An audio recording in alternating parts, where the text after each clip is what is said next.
Good evening. My name is Michael Vasquez. I live at 45 North Street in Binghamton, New York. Before I start with my prepared remarks, I would like to start off by saying I apologize. I apologize to the members of this council, to the homeowners, the business owners, and the taxpayers in the city of Binghamton. And I am sure this is the same thing in many cities throughout New York State, because we are doing again what we have done in 2015.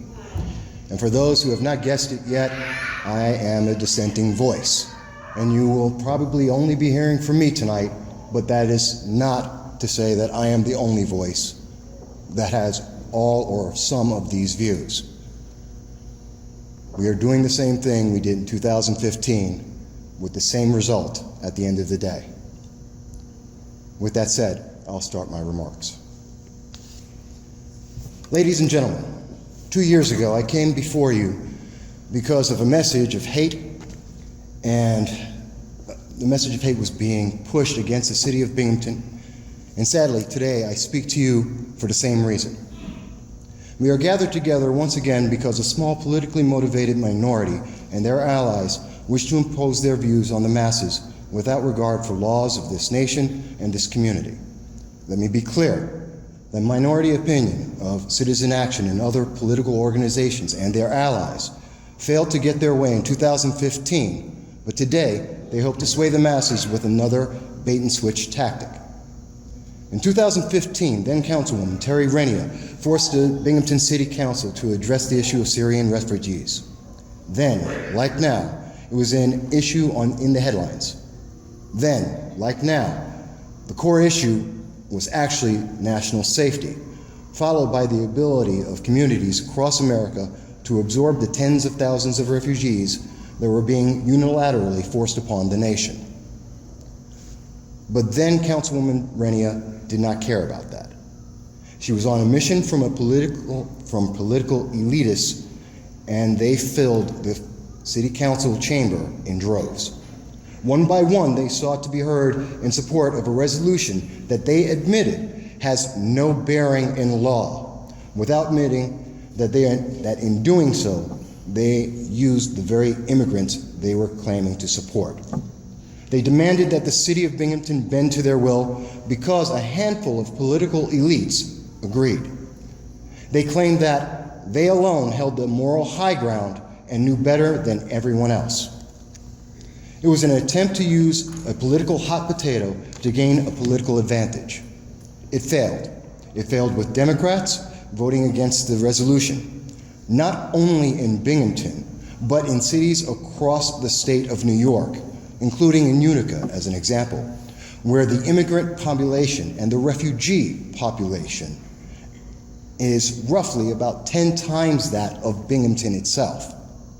And if you do not believe me about these numbers or this time frame or the result, go to Google, December 2015, and look it up for yourself.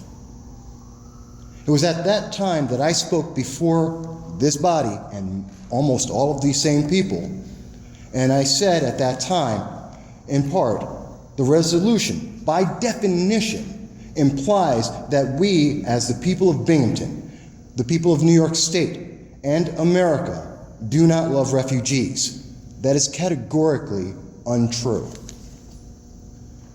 This again is the case today, but I left out something important then, and I want to say it today. This entire matter is not about love. It is almost entirely about hate. It is about a small politically motivated group of people putting their hate and contempt for any other thought than their own into a spotlight. It's about using a simple issue to take advantage of the emotions of others to gain a political advantage. Love of America says we protect America from known threats. ISIS and its allies actively are threatening to use the goodwill of this nation as a means to kill Americans. That is the threat they have made.